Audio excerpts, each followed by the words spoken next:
got a sharp stick, I keep in my pocket, I speak volumes, never utter a word. When you strike a match, a fire will happen, but the line between the smoke and the flames get blurred.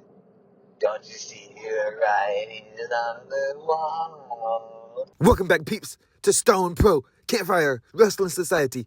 Here we have 5 reasons why I believe Jeff Hardy rules. Reason number 1, his arm sleeves were dope, peeps, okay? He would always change the colors and designs. Now, I'm about to take y'all down a trip back to when Sora was just a young lad. Back to the year 2008, or was it 2009? I can't quite remember. But me and my uncle Michael, we would go to Hot Topic and I would buy some like mesh hand gloves, I should say.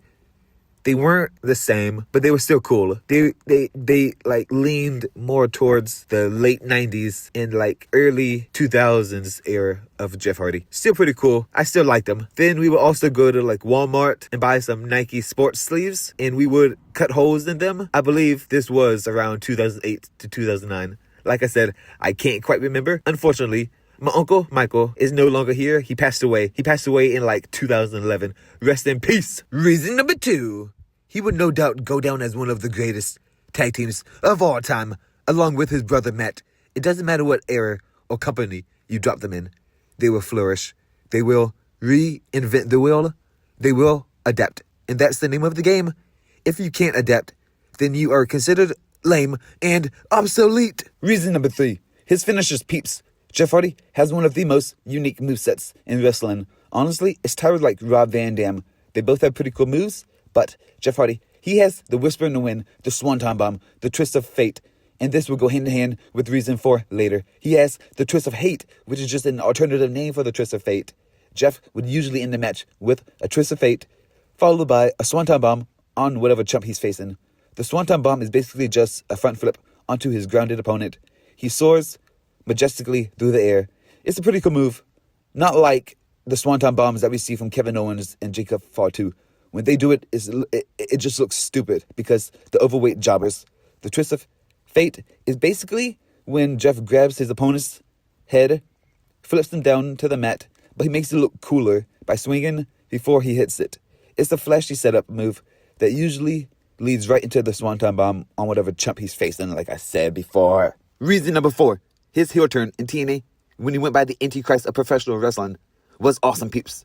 At the time, I wasn't a big religion guy, so I was really into the character, the whole idea. But as I got older and learned what the Antichrist was, I changed my mind. I changed my opinion. But the whole point was for him to become everything that he hated, to become everything that he was fighting on the inside. That was a way of showing the true Jeff Hardy. In a way, do I think Jeff is or was like that in real life? I don't know. I'd hope not. He seems like a decent dude, but who knows? He was going through some tough years of his life at this point. And reason number 5, he was a true daredevil. Jeff Hardy wasn't afraid to throw his body off of anything. I remember watching Jeff Hardy versus Randy Orton. I don't think it was live. I wish. But Jeff Hardy hit a Swanton Bomb off of the Titantron, basically from like 30 feet in the air or something. We also can't forget when Edge speared Jeff Hardy from the top of the ladder when Jeff was hanging on to the belts. Apparently, that's when Edge broke his neck, or I'd assume. To be honest, there was also that moment when Jeff leg dropped Edge through a ladder from on top of another ladder at WrestleMania in the Money in the Bank match. Jeff Hardy just didn't care. He put his body on the line for our entertainment, and the fact he's still wrestling today just shows how amazing he is.